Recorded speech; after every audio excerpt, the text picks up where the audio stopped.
Miriya Matembe alabiseeko mu kkooti, bamuleese mu kkooti era nga emisango egimuvunaanibwa bagamba nti omusango gwa bukyayi, bwe yalaga obukyayi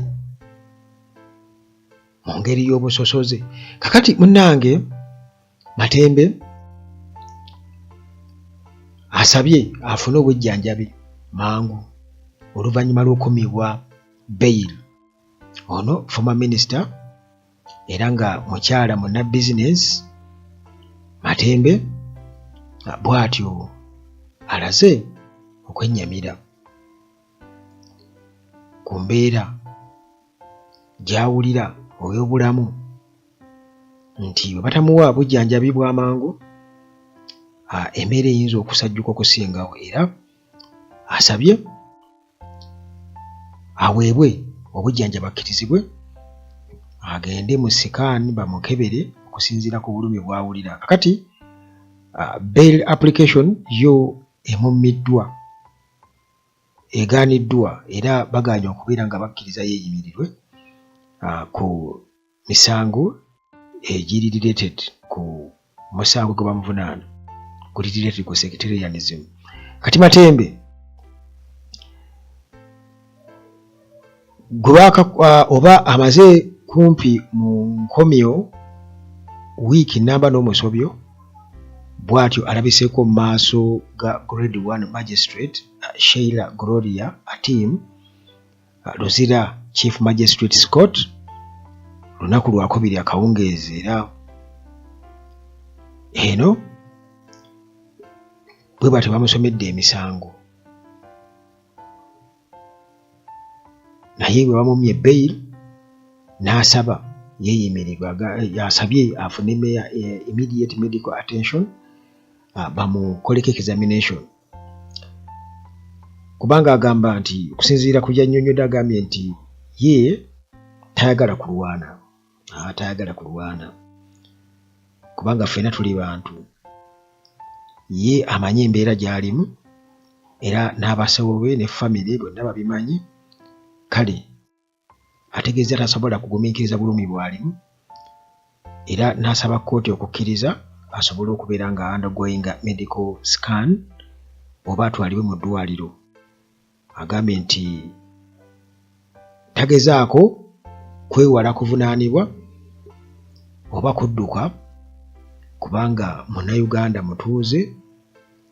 Kale n'asaba nti baali badde bamukkiriza agende bamukoleko scan afune treatment, afune obujjanjabi, era n'ategeeza nti ebyo byonna basobola byokubyesasulira, bayinza okweraliikirira nti ate kati Matembe ayagala tusasuza. Kati ye agambye nti basobola okubyesasulira. Kati Matembe bw'atyo era n'abuuza nti ku mbeera ye nti singa aba tafunye bujjanjabi bw'amangu, so nga ate kirabwa n'omuto nti yeetaaga obujjanjabi, mu kusaba obujjanjabi ne bamusaba empapula, ekyagambye nti tekyetaagisa, empapula zinaagoberera naye yaasooka ajjanjabibwe, kuba agambye omulamuzi nti munnange olaba ndi mu bulumi ate ggwe osaba mpapula, leka ngende ku sikaani, ezo eba evidence ojja bifuna oluvannyuma. Kati n'amaliriza nga asaba omulamuzi abeere wa kisa era n'agamba nti bino byetaagamu ekisa n'obwenkanya okusinziira ku mbeera gy'alimu. Omulamuzi Atim bw'atyo mu kkooti agambye nti kale embeera naye agiraba era ali sympathetic, naye nti ensonga z'amateeka zitambula na bujulizi, kati walina okubaawo verified medical evidence. Kuba mugambye nti munnange siinaawo nsonga yonna ekunniisa endeetera kukugaana kubeera ng'ofuna obujjanjabi okusinziira ku myaka gyo, naye ate nina okubeera nga bino byonna mbyesigamya ku mpapula eziriwo eziraga ddala nti oli mulwadde. kati olwo n'asaba medical reports bazisubmitting mu bwangu kimusobozesa okubeera nga asalawo nga waliwo obukakafu, era n'ayongezako n'agamba nti ensonga eno bagenda gitunulamu bunnambiro singa babeera bafunye empapula entuufu ezikakasa nti Matembe mulwadde. Kati omulamuzi era n'asambajja ebigambibwa nti waliwo engeri ya bias.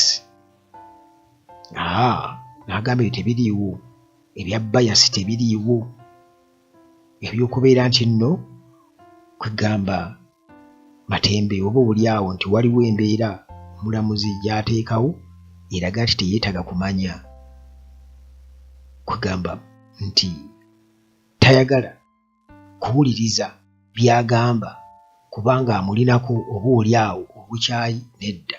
Kati ono bw'atyo n'agamba nti kooti ekolera ku mateeka so si tekolera ku personal judgment. Matembe kitegeeza nti asigadde ku remand nga bwe tulinze ate kooti okutuwa direction empya oba endala mu nsonga eyo. Naye newankubadde abamu bwe bati bagamba Matembe ayogera nnyo biki omuntu omu yakoze comment gye nalabye ey'amaanyi ate nga ono yabadde agirowoozezza nnyo ng'oba oli awo omuntu omulala yenna ali insightful yalibadde agiraba. Yagambye nti kansabe katusabe Katonda, yagambye nti ye kasabye Katonda nti tewaliwo ate mbeera eyinza kubalukawo ya lutalo, kubanga oyinza okwesanga ng'omuntu omulala azze agambye nti kati nzize kununula ggwanga ate nga n'ensonga zaakuwa ziri sound nga tolinaawo ngeri gy'ojja mugamba nti kakati ki ekyetaago nti ki ekibaddewo ekyamaanyi ekyetaagisa okutandika olutalo. Kati ono agambye nti munnaye kansabe kino tekigenda kuyita lutalo lulala lwa kisiru, nti waliwo abazze okununula Uganda kubanga kati Uganda weeri yeetaaga okununula, yeetaaga okununula era wakitunuulira ekintu ekyo bw'otunulira engeri gy'akirowoozezza abo munnaffe ono kitegeeza nti ye bw'atunula gye bigenda mu maaso nti okusiga okululwa kwa bano kwa jeeke ebyaddala, kwa jeeke nti waliwo ebirina okubwatukamuuko awo nabo ne bakakasa nti nabali basobola obbibwatula. Nze bwe ndaba ekyo nakyogera era mbadde nga nzija nkyogera wano naye mbadde ndi awo naye ndaba ku mutimbagano nga waliwo omu eyakomentinze ku kutwalibwa kwa Matembe mu kkooti n'okusooka okumugaana okufuna obujjanjabi, n'ategeeza nti sikandowooze nti kino tekigenda kuyita lutalo lulala, nti ate waliwo abazze okununula Uganda nga bali baleetaazi kubanga bannayuganda bajja bawagira ebyaddala.